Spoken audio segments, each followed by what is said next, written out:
যদি বৃষ্টি খুব বেশি হয়, মনে হয় যে জনপদ, ঘরবাড়ি, ফসল, ক্ষেত খামার এগুলো ক্ষতিগ্রস্ত হয়ে যাবে, প্লাবিত হয়ে যাবে।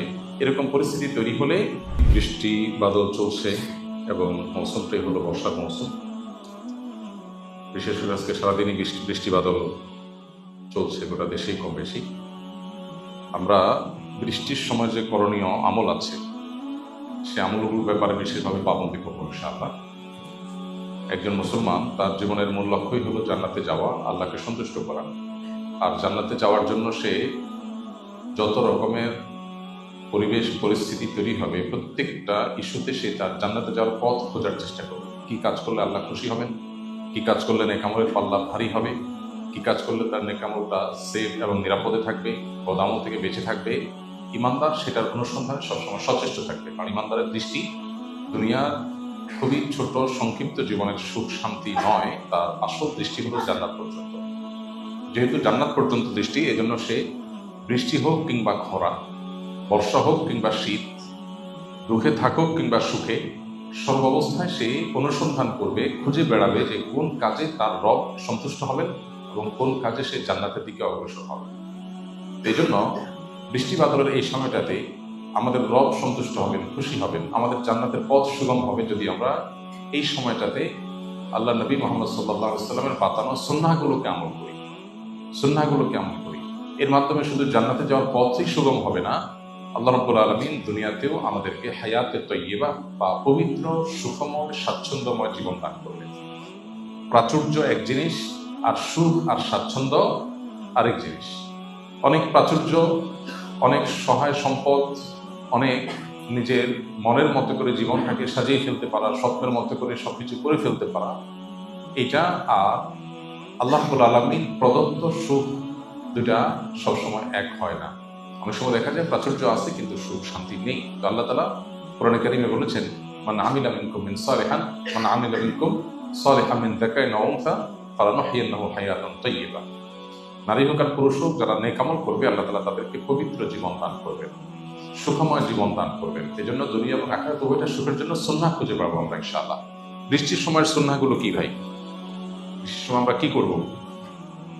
প্রথম আমল হলো বৃষ্টির সময় দোয়া করব। একটা বিশেষ দোয়া আছে, আল্লাহুম্মা সাইয়্যিবান নাফিআন। আজকে কি কেউ এই দোয়াটা পড়েছি আমরা? আমি বলার আগ পর্যন্ত পড়েছেন কেউ? মাশাআল্লাহ, খুব ক্ষীণ কণ্ঠে জি শোনা যাচ্ছে, অর্থাৎ খুবই অল্প সংখ্যক মানুষ হয়তো পড়েছে। অথচ দোয়াটা আমরা বেশিরভাগ মানুষই জানি, আওয়াজ শুনে বোঝা গেল আমাদের সবারই জানা দোয়াটা। তো জানা জিনিসটা আমল হয় না, এই জন্যই ওয়াযাক্কির ফাইন্না যিকরা তানফাউল মুমিনিন। আমরা একে অন্যকে স্মরণ করাই দেব। আমাদের দাওয়ার টিচাররা, অন্য ভাইরা, বিভিন্ন হোয়াটসঅ্যাপ গ্রুপে অন্য সহকর্মীদেরকে আমরা আল্লাহর জিকির, আল্লাহর স্মরণ, জান্নাতের পথের বিষয়গুলোকে স্মরণ করাবো। কারণ শয়তান সে সর্বক্ষণ তার নিরলসভাবে কাজ চালিয়ে যাচ্ছে আমাদেরকে জাহান্নামে নেওয়ার জন্য। অতএব আমাদেরও নিরলসভাবে চেষ্টা চালাতে হবে সেটা ঠেকাবার জন্য। এই জন্য একে অন্যকে স্মরণ করাবো ইনশাআল্লাহ। বৃষ্টির সময় আমরা দোয়া করবো, আল্লাহুম্মা সাইয়্যিবান নাফিআ, আল্লাহ উপকারী বৃষ্টি দান করুন, আল্লাহ উপকারী বৃষ্টি দান করুন। আর যদি বৃষ্টি খুব বেশি হয়, মনে হয় যে জনপদ, ঘরবাড়ি, ফসল, ক্ষেত খামার এগুলো ক্ষতিগ্রস্ত হয়ে যাবে, প্লাবিত হয়ে যাবে, এরকম পরিস্থিতি তৈরি হলে তখন আমরা দোয়া করব, আল্লাহুম্মা হাওয়ালাইনা ওয়ালা আলাইনা, আল্লাহুম্মা হাওয়ালাইনা ওয়ালা আলাইনা। আল্লাহ পাহাড়ে, পর্বতে, নদী নালাতে যেখানে বৃষ্টি হলে পরিবেশ শান্তও থাকবে, আবার আমাদের প্লাবনের সমস্যা হবে না, বন্যায় ক্ষতিগ্রস্ত হব না, সেসব জায়গায় বৃষ্টি দেন। বলা আলাই না, আমাদের যে সমস্ত জায়গায় বৃষ্টি দিলে ঘর বাড়িতে, ক্ষেত খামারে আমাদের ক্ষতিগ্রস্ত হবো, আমরা রাস্তাঘাট ডুবে যাবে, সেখানে বৃষ্টি দিবেন না। আমাদের ইয়াকিন আজ ভয়াবহ পর্যায়ে গিয়ে থেমেছে। বস্তুবাদ আমাদেরকে এমনভাবে গ্রাস করে ফেলেছে, পৃথিবীর আর্টিফিশিয়াল দুনিয়ার চমক আমাদেরকে এমনভাবে গ্রাস করে ফেলেছে এবং সম্মোহিত করে ফেলেছে যে আমরা আসলে এই সমস্ত আমল দ্বারা যে কাজ হতে পারে সেই বিশ্বাসটা আমাদের ঠুনকো হয়ে গেছে, দুর্বল হয়ে গেছে। মদিনায় একবার অনাবৃষ্টি হচ্ছিল, নবী আলাইহিস সালাম ইস্তিসকার সালাত আদায় করলেন, আল্লাহর কাছে বৃষ্টি প্রার্থনা করলেন। এরপর আল্লাহ বৃষ্টি দিলেন। এমন বৃষ্টি শুরু হলো, মদিনার ঘর বাড়ি, রাস্তাঘাট ক্ষতিগ্রস্ত হতে শুরু করলো। নবীজি যখন আল্লাহর কাছে দোয়া করলেন, আল্লাহুম্মা হাওয়ালাইনা ওয়া আলাইনা, এরপরে বৃষ্টি আবার থেমেও গেল। এখন আপনি বলবেন যে এখন তো আমরা লক্ষ লক্ষ মানুষ এরকম দোয়া করি, কই এরকম গুলির মতো কাজ করে না তো। তো প্রথম কথা হলো যে আমরা যখন আল্লাহর কাছে দোয়া করব, দোয়া যদি গুলির মতো তৎক্ষণাৎ কাজ না করে, তাহলে দোয়া করে কি লাভ আছে? আর কি লাভ? আর দোয়া ও হুয়াল ইবাদা, দোয়া করাটাই ইটসেলফ একটা ইবাদত।